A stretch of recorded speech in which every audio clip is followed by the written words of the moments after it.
Hi, I'm Jeremiah. Welcome to Up at Night. This podcast is all about learning from thought leaders, academics, and professionals based on one fundamental question. What keeps you up at night? Welcome to Up at Night. This week, I am thrilled to be joined by Ed Hansen. Ed is the founder of Transformation Enablement LLC. He is an expert in human-centric deal processes, high-stake outsourcing, and digital transformation programs. I've met Ed in a couple of events, one in particular with ISG. And at that time, Ed, you were still working for that big, prestigious New York law firm. And we were just discussing and talking about transformation in general and how important the human behind it is. And now I get to talk to you, and you started your own business, which is Transformation Enablement LLC. Yeah. I want to know what brought you to do this. Well, first of all, it's a very strange feeling. I have to tell you, when you and I spoke the last time, like you said, I was an equity partner in a Fortune 100 law firm. I was the co-chair of an outsourcing practice, right? And I'd been in a position like that now for the last, maybe 20, 25 years. So on August 1st, when I went to bed, I was a Chambers ranked lawyer, tier 1 in New York. I was in the best lawyers in the US. All this stuff happened, right? I woke up on August 2nd and all that was just gone. It was the weirdest feeling I've ever had, right? Like I thought, like when I decided to leave the firm and I did this, I knew that all that was going to go away, but I didn't expect it to go away overnight, right? I mean, literally the next morning, everything was just wiped off the internet. There was no proof at all that I ever did anything that I had been doing for the last, 25 or 30 years. So it's a very, very strange feeling. The interesting part of it is that I'm still doing the same thing I was doing before, right? So I'm not really doing anything different. Like we were, my partner and I were talking about doing this for a while, and we're always trying to figure out the right platform mix to really do something like this. Because, you've heard me speak in public and stuff, and you know the kind of things I talk about. Yeah. And lawyers don't typically talk about the things I talk about. So it's always been a very strange thing for me to get into a pitch and, somebody wants to talk to us about closing a deal. And I come in and I start talking about, deal economics and organizational network theory and things like that you actually have to do to make this stuff work. So, we thought about it for a while, and what we ended up doing is my partner that I was practicing with for 10 years moved to a large, global firm, and I moved to Transformation Enablement LLC, and still doing basically the same work that we were doing before, basically the same way. But what we're hoping is that it doesn't take so long from the time that we get into an engagement until we can actually start doing the kind of work that we really do when we're in the engagement. And that's what I found fascinating when I had the chance to speak with you for the first time is, what truly stands out from my perspective, at least, is your focus on the human side of the business. Usually when, you talk to lawyers, you're like, okay, let's talk contract. Let's talk, that 15 minutes going to cost me a lot of money. So we gotta go right down to business. And I love how you're able to shift priorities from, and also I think it was, you were telling me something that really helped you in your career to ease the stress related to, dealing massive contracts like that.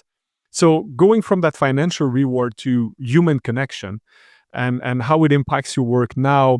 How do you see or foresee this evolving now that you started your own business, so to speak? Well, the thing that a lot of people don't realize is when you're a partner in a law firm, you have your own business. So True. This isn't like all of a sudden you're dumped into the market and nobody knows who you are. You have to figure out what your product is. So in a way, I've been an entrepreneur for 25 years. I was just doing it in a different platform. So what I'm hoping is that, that idea that there are things that lawyers are supposed to talk about and things that lawyers are not supposed to talk about just drives me up a wall. And what would happen is we would get on a deal. In fact, one deal, and by the way, I'm going to tell you deal stories. I love that. What's this? Please do. So every deal story I tell you is going to be a deal I was working on 5 years ago. Okay. Okay. And I do it that way so that you can't put the deal to the vendors or to the parties, because like one of the deals was a $2.5 billion deal of first impression. There weren't that many of those ever being done in a certain year. So if you really wanted to, you could go back and figure out who it was. So I'm not gonna tell you like when it really happened. But we were on a deal one time and the client could not close. They just could not close the deal. So they called us up and they're like, "Hey, we can't close this thing. Can you come in and close it?" And one of the things that you find out a lot of times when you get involved in work the way that we do, we don't do any easy work. So when we get into something, it's complicated and sometimes it's really messed up. And we get into this thing and they had been trying to close the contract for a year. Wow. A year. They were trying to close. They had lawyers, they had advisors, they had all these, but they couldn't close the contract.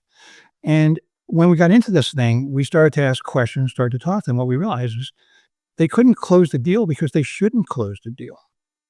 There was no deal to close.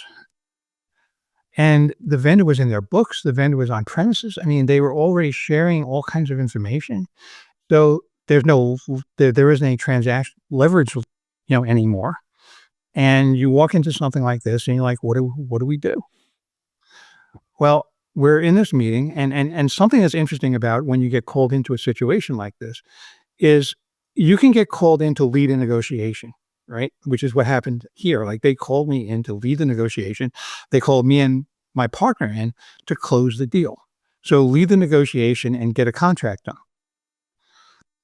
But the thing is that just because you were hired to do that doesn't mean you've earned your seat at the table.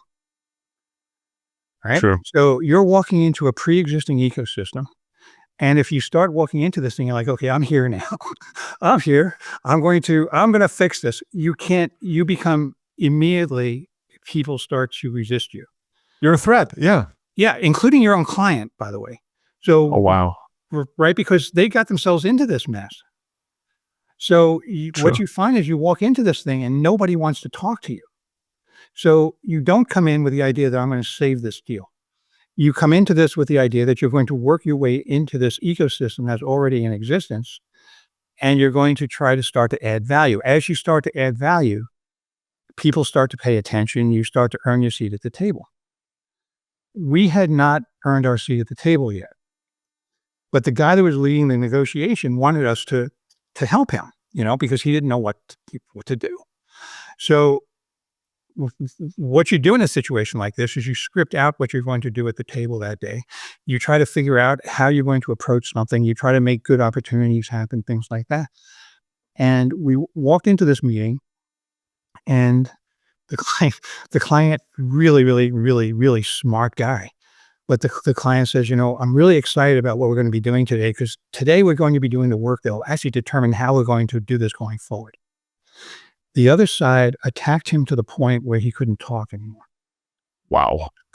Just could not even talk. And my at the time she was my associate. Then she was my partner. Now she's my sort of informal partner because she's in a different firm and I'm interested. But my partner just kicked me under the table. I'm like, ow, just, you can't let this go on. So I jump in and I said, if you're going to keep on doing this all day, this is going to take a really long time. This guy turns around and looks at me and says, why are you even talking right now? This isn't a legal issue. And you hear that kind of stuff happening and you're like, I automatically respond to it. I said, it's not a legal issue. This is a human issue. And human beings that are going to be partnering together for the next this is a 10-year deal. The human beings that are going to be partnering together for the next 10 years don't approach each other the way that you're doing this right now, right? This is not going to work. And the interesting thing was afterwards, and he, this guy had like yellow eyes. He just like looks at me, right? And afterwards, he grabbed me. He said, "I just wanted to thank you." I said, "Why?" And he says, "Because I didn't want to do what I was doing. I was doing that because the people that were sitting on my side of the table expected me to do that because this deal's taking too long to close, and they didn't want you coming in here and trying to." And I said, so there are all these human dynamics that are at play, and you just don't know what they are, Yeah. right? And as a lawyer, a lot of times you don't have a platform to explore these things. So, I mean, I would eventually after I earn my seat at the table, but then how long has passed from the time you get engaged and that actually happens? So, what I'm hoping is that what'll happen now is that through this platform that we have, you know, I have a lot more license to speak about the things that I typically Yeah. speak about. And, my partner is an expert at being able to take the work that's happening at the table and turn it into something that lasts longer than that meeting. It's like a good contract is really a gift to your future self. And Yes. and by the way, I didn't invent that term. I don't remember where it came from. I saw it somewhere, but it's a great way of looking at it, right? I mean, she It can is. take the stuff that we're doing at the table, so I can make the stuff happen at the table, and then I've got my partner can take this stuff and make it into something that works, you know, in the long run. So I'm hoping that this sort of joint product is going to resonate. We'll see. Yeah. I mean, the clients that we're working with came with us, and we've got a couple of other opportunities and that kind of stuff. So it seems to be going okay. I'm sure. I'm sure you will. Knowing you, Ed, and what I found fascinating, like you said, is uh, even though in your day-to-day things might be pretty similar, I think you found a way to communicate your message through your own companies in different ways, in ways that are more appealing to people. What does it look like, and why operating without these constraints is now essential to you? Well, I don't have to ask permission from anybody for one thing. So I have a very strange sort of public life because I would, you see my post on LinkedIn, you see what I do in the market, and I would put a video out there, right? And nobody would respond to it. I get 20 likes and whatever. And we all have that experience when we put stuff out on LinkedIn, right? Sure. But the odd thing is that people will come up to me at conferences or they'll DM me and they'll say, I really like this, keep this up. Or, Yeah. I follow everything that you do on LinkedIn, whatever. At conferences, I've had people come up to me at conferences I don't even know. What it was that they were worried about having other people see that they liked something that a lawyer was doing that didn't fit the mold of the things that they think that lawyers should do. I mean, I've had assistant general counsels of major vendor organizations that would text me and be like, I really like this messaging. I wish I could do it. So, so first of all, you kind of lose the constraint that you have about trying to balance that, I'm the lawyer with the, Yeah. yoga, so that's the first thing. Now, my philosophy on practicing law was always that we need to make sure that the deal works, which is a lot different from I have to get the best contract that I possibly can. So it's not that really that different. It's just a different, you know, a different vehicle for delivering the same. The same result. Yeah. So, Ed, I got a question, and I might be pushing it too far, but I'm wondering, you've been literally, juggling with these concepts of, as any good lawyer, billable hours for the last 30 years to, now having the freedom to decide, okay, is this a model that I want to continue to pursue? And are we maybe alienated ourselves when we speak to a lawyer being like, oh my God, this 15 minutes going to cost me. So I better have the conversation straight there. Is this something, considering, let's say, an M&A being already so stressful, a level of additional stress that should be something that we deal with differently? In what sense? Because that gives you some sense of freedom to get to decide, yes, this is billable hour, and not, like you said, going through a practice for the last 30 years where you've been told this is how much per hour and this is how many billable hour you have to do, just like any lawyers, to have that opportunity to get to decide, is this conversation something that's going to benefit the customer and that should be billable hour or not, maybe not whatsoever? It's a really interesting question. And it's manifesting itself in ways that I didn't expect it to. So when most people think about the billable hour problem, right? You think, do I charge by the hour? Should I charge by the result? Should I charge by the deliverable? Whatever it is, right? And My problem has always been that that this is notoriously difficult to estimate. Yeah. This kind of work is very, very much dependent upon personalities of the people that you're working with, personalities of the people on the other side, how those personalities came together. What did they do when they were starting to develop a relationship that got them into the situation that they're in right now? Will they listen to me? Right? Are we going to get into a process and it's going to take them 3 to 6 months before, I tell them that they shouldn't, you shouldn't send out the RFP on December 23rd and expect to get it back on January 6th because you're not speaking the language of partnership when you do that. Well, that's not a legal issue. No, it's not a legal issue, but it affects everything that comes after, right? Yeah.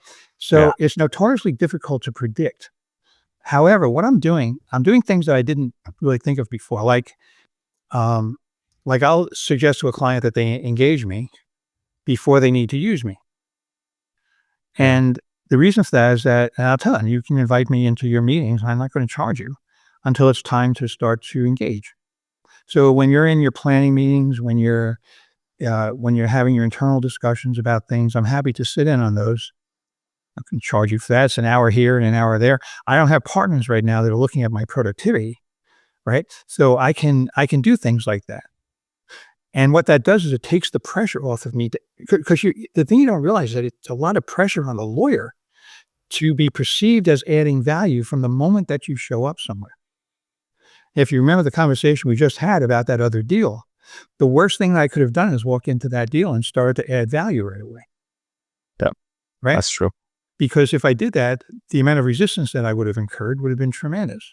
It's almost mission impossible. Yeah. Yeah. So rather than to put yourself into a position where, everybody's looking at you and going, man, he's sitting there for an hour. Like, what the heck is he doing? Just sitting there billing time. You can actually change the perception of how you're trying to play with the team. I'm not looking to get on a team so I can bill them time. I'm looking to get onto a team so I can help them so that we can work together to get the right results. And if some of that means I need to sit in on some meetings that I don't charge for, I'm happy to do that. There'll be plenty of meetings that I will charge for. And if you have me at a negotiating table, my ROI is really, really high. Yeah. Right. So once we get into the work, I don't have an issue. It's that prep. I mean, that's it. I did a deal about 5 years ago that there was a deal that was really funny. The client absolutely hated lawyers. And keep in mind, these are big clients. These are not like small businesses. These are big clients. And this guy just hated lawyers. The whole process just really bugged him. And he had all these rules. Like when we were talking to the subject matter experts to prepare the contracts and to prepare the going in positions and all that stuff, we weren't allowed to ask more than 3 questions in a session because he didn't want his subject matter experts being bothered, And we went through this, and luckily I know enough about what needs to go in these things that, we can oftentimes sort of supplement some of the lack of subject matter expertise if we need to. So we were able to put together a credible term sheet. And, but then, now this went on for like 3 or 4 months. And then it came time to actually engage with the vendor in the actual negotiations. And this guy announces that he's going to sit at the table with us. There was nobody that I would rather not have at the table than somebody who's like, what are you doing? You get 3 questions and that's it. Like, I don't want this guy at the table, right? Yeah. Really, really interesting thing. The first meeting that he came to, we were whiteboarding a pricing model.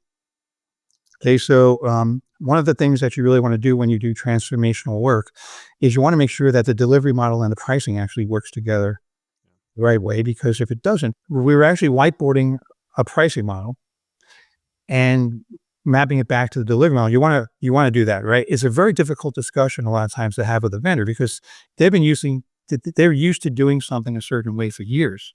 So they feel very, very secure doing it that way. But the thing is, oftentimes the pricing models and the delivery models didn't evolve together, right? So if you really want to get that transformational work to happen, the pricing model is very, very important.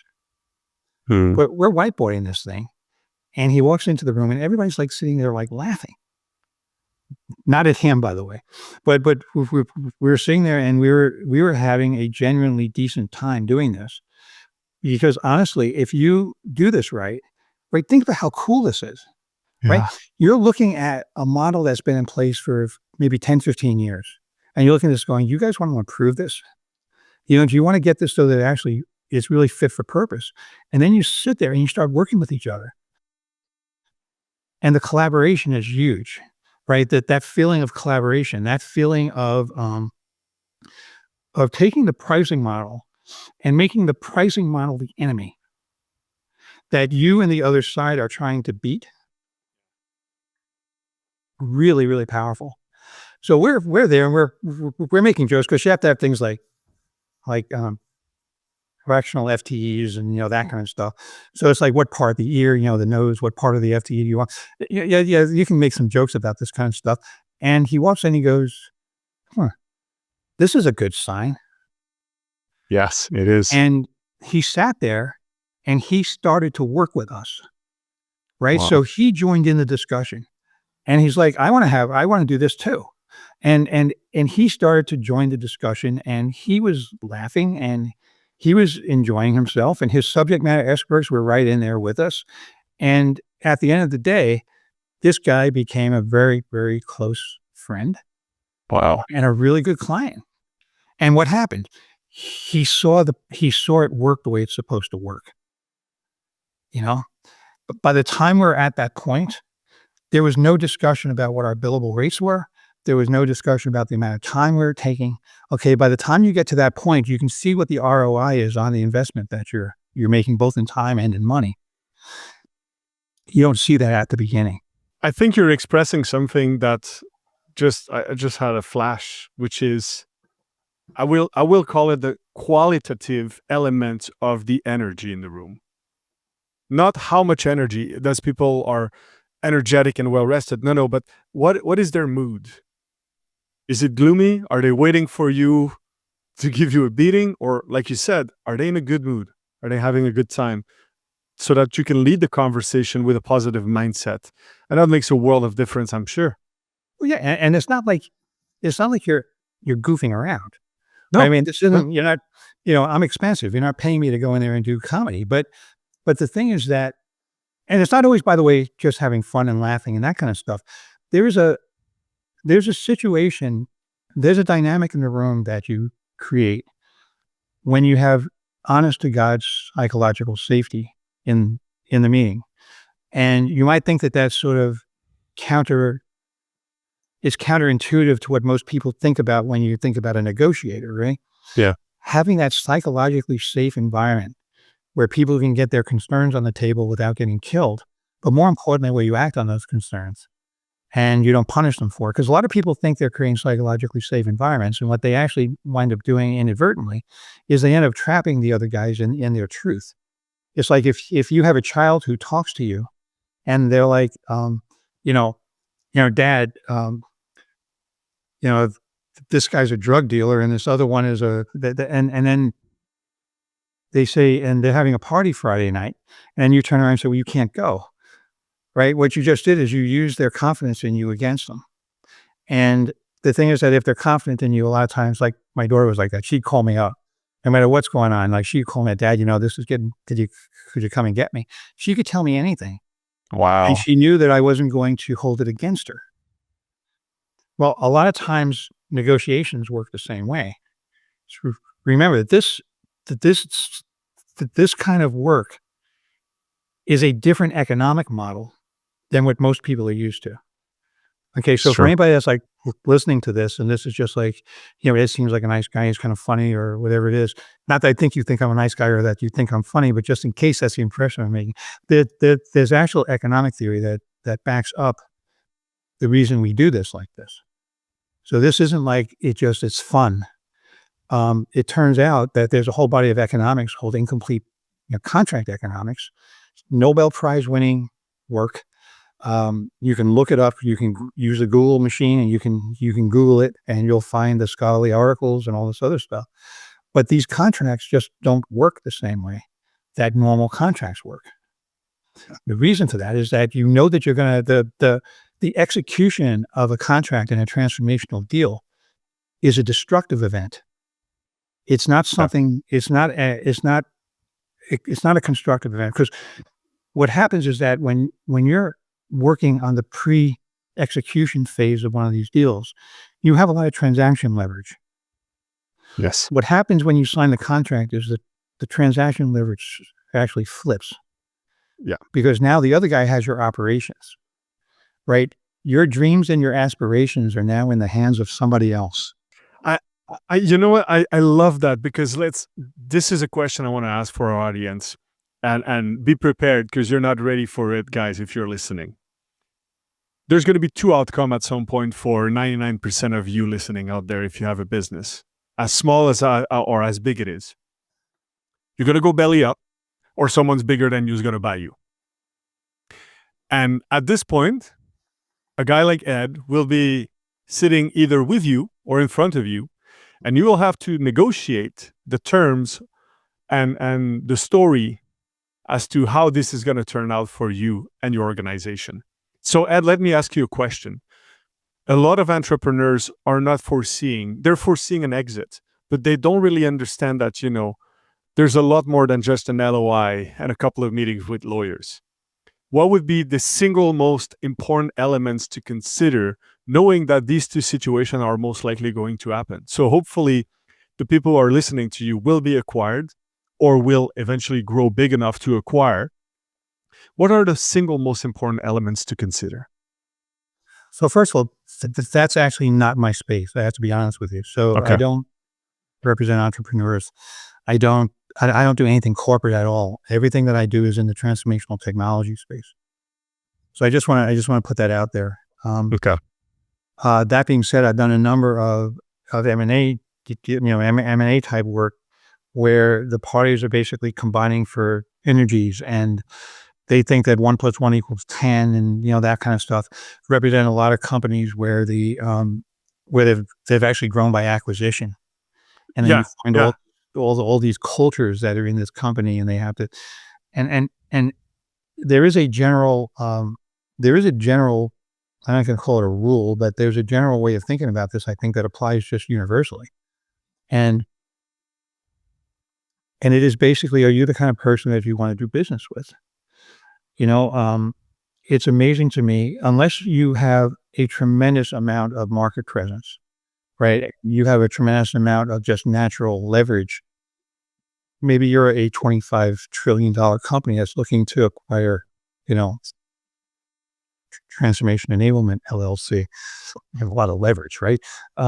If I wanted to sell, but unless you're in that kind of a position, right? Are you the kind of person that you would want to do business with?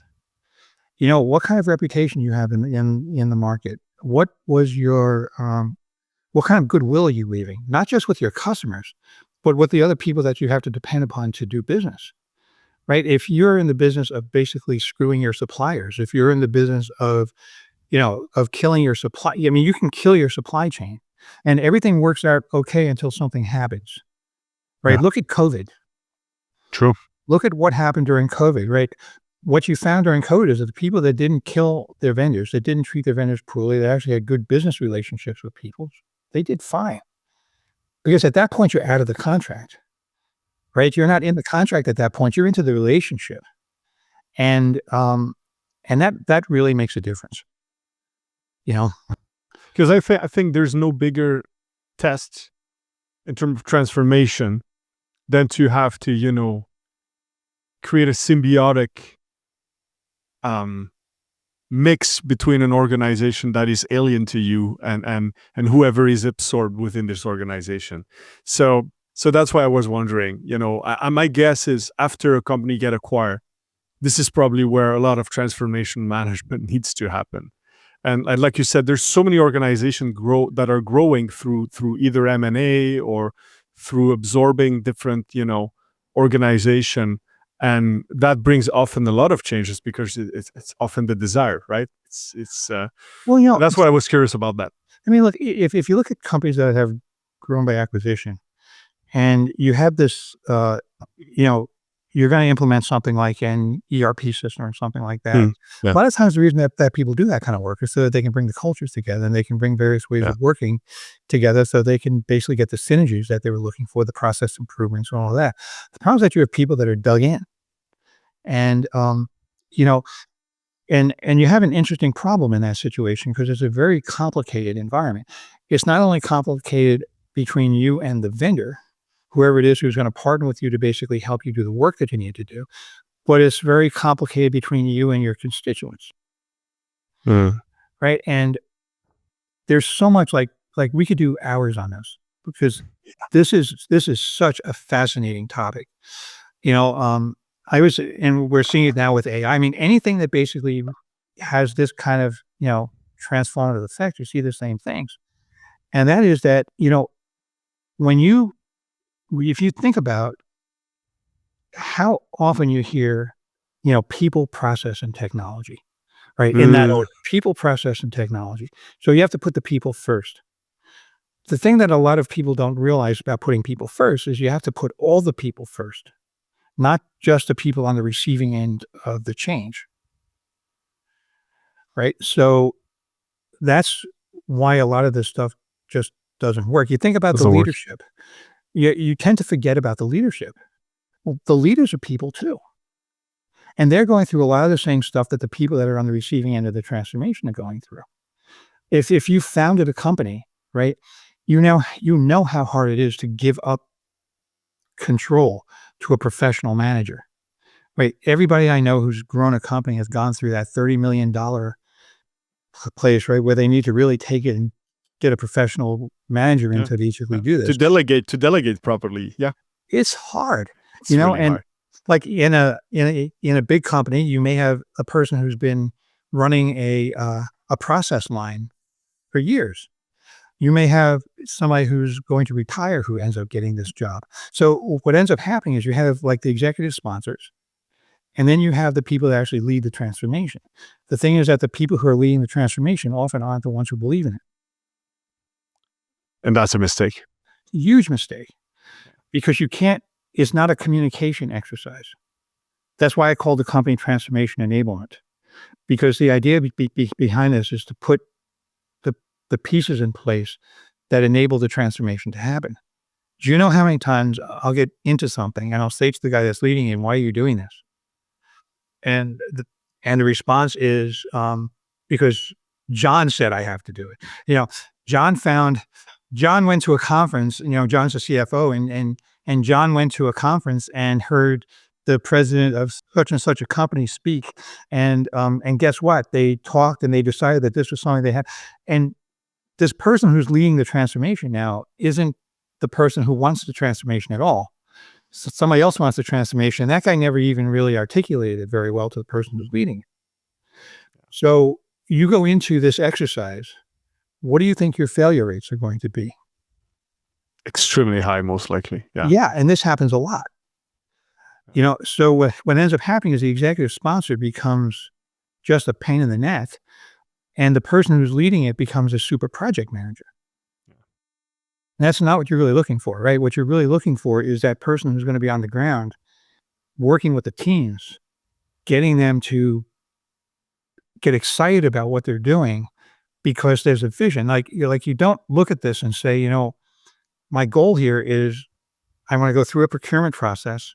Then I'm going to go through a contract process. Then I'm going to, execute a transformation roadmap. And when the transformation roadmap is done, I've done my job. That's project management. Yeah. If you're looking at the environment that you're going to be transforming out of in 10 years, how is that supposed to have worked? Right? How do you feel going to work in the morning when you're going to that transformed environment? Right? How are your customers going to feel? How are people going to rally around that? What's the message? You talk to somebody like, why are you doing this? I want to become ITIL compliant. Why? Why? Why do you want to be ITIL compliant? Well, because if I'm ITIL compliant, I'll be more efficient. Like, you're 1/100th of the budget. Who cares? Yeah. And after you go through this whole discussion, because remember, people are afraid when they're in this situation. It turns out that if they can get this thing done, they're poised to take the market from some other company that's got an antiquated delivery system or something can be more responsive, whatever it is. That's what people rally around.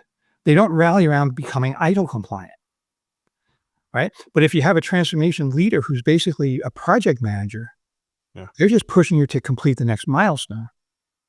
Without thinking about the end game and the goal and the true objective, which is and should be, does it matters for my customer or my people? Well, yeah, and it has to, like you said. If not, why doing it? Yeah, and then you have some really cool stuff that happens, right? Because now you can start thinking about actual alignment. And one of the biggest, I think, misunderstood concepts in this business is the concept of alignment, right? And people think of alignment and agreement and capitulation as being the same thing a lot of times. And they're not. I mean, if I'm aligned with you, that means that we want the same thing. We might want the same thing for completely different reasons, but we still want the same thing. So if we're working together, whatever the world throws at us, we're going to go into a problem-solving mode because you and I have a common interest in getting to the place that we're aligned. That's not the same as you and I, as if we agree on something. Agreement and alignment is not the same thing, right? I can tell you that I want to do something and you go, okay, that sounds like a good idea. I'll support you doing that. That's not the same as you wanting to do it too. Absolutely not. Yeah. Right. And the way that you conduct this formation process needs to be based on alignment, not based on agreement and capitulation. But if you don't have the people that are leading it aligned on what they're trying to accomplish, how can you do that? So it's bound to fail. Yeah.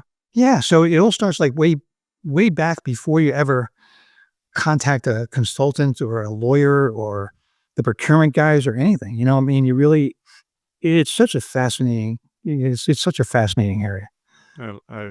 And you know what? They're lucky to have people like you because you need tremendous amount of knowledge and passion, which you have.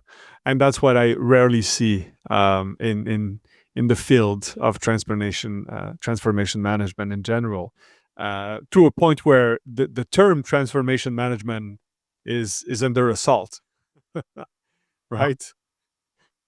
Well, it's kind of a weird term if you think about it. It is when you think about it. And I have one last question, and thank you so much for your time. But one thing I would like to know, talking about changes, you've been through a lot of it.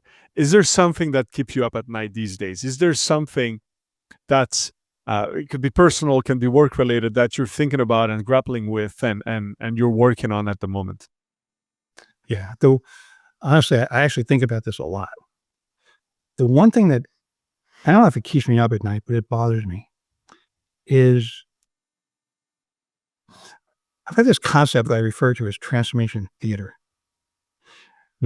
which is not the same as what other people call transformation theater.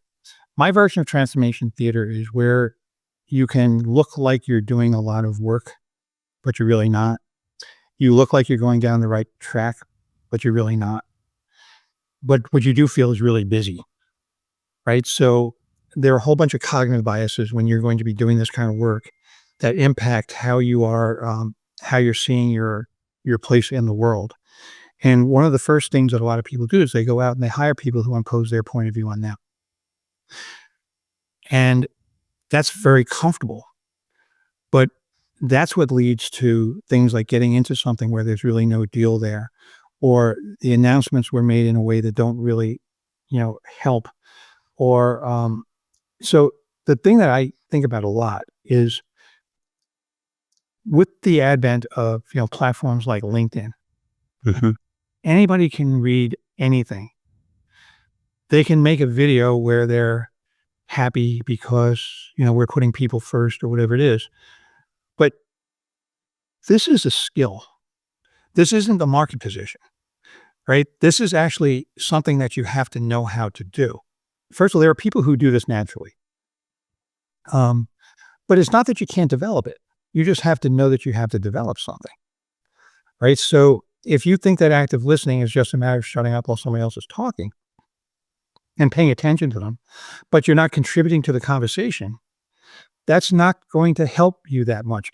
Okay, being a good active listener will make the other person a better communicator, Okay. right? And that's what you need to understand. I mean, one of them is very respectful.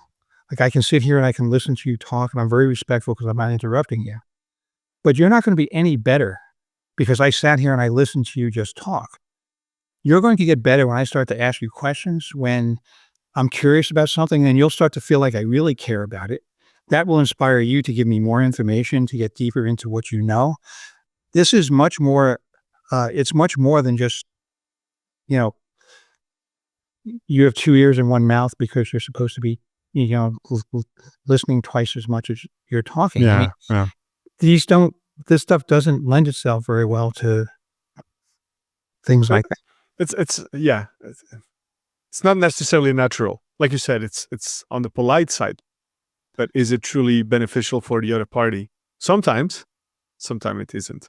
It's like empathy, right? Everybody talks about empathy, but there's nothing inherently good about empathy. It's how you use empathy that is inherently good, or that's good or bad, right? I've watched people make other people cry at negotiating tables. And how do they do that? It's because they're empathetic, right? So they know what's going to trigger the other person. They can feel what they're feeling, and they know how to go after that. And they hit them. Have you ever been in I hope you've never been in this, but if you've ever been in a negotiation where somebody makes somebody else nervous, and they watch them and they can pick up little signs at the corners of their mouth or something. What are you laughing at? What are you smiling about right now? There's nothing funny about what I'm saying. You just completely humiliate the person. You can make somebody just break into tears by doing stuff like that. Oh, And that's empathy. That's a form of empathy, right? You're feeling what the other you're understanding what the other person is feeling, and you go after it. That's the exact opposite of what we're trying to accomplish here. But you can't just throw these terms around, because it's not, everything is not just it's not always what it appears to be. Collaboration isn't what it looks like. Collaboration can be a very rough process. It's very rewarding and it's incredible. But if you're sitting there just making hands and having, casual, that's not collaboration. Collaboration is, you're pushing people. yeah. And sometimes it's the hard thing to do, and it's not easy. Yeah. So those are things that I kind of worry about, Yeah. emotional intelligence, being brought down into formulas, and, I don't know, that's the kind of stuff that I actually do worry about. I think it can be very damaging. Well, Ed Hansen, everybody, thank you so much for joining me this week on the pod. I always value and truly appreciate the conversation we have. So Your insight in human-centric business is just amazing, and I hope so. I hope a lot more people pursue that path. If anybody would like to get information about what you do, I think they can go on your website, transformationenablement.com. You're pretty active on LinkedIn. I would invite everybody to just follow Ed. He makes amazing videos, so go check it out. And thank you once again for being with me today, Ed. I can't wait to see you in a conference in the future, I hope. looking forward to it. Thank you so much for being part of the Up at Night family. If you've liked what you heard today, don't forget to rate, follow, subscribe, or leave me a comment below. New episodes of Up at Night drop every week. Make sure you're subscribed so you don't miss a single episode. I'm Jeremiah Curvers. Until next time.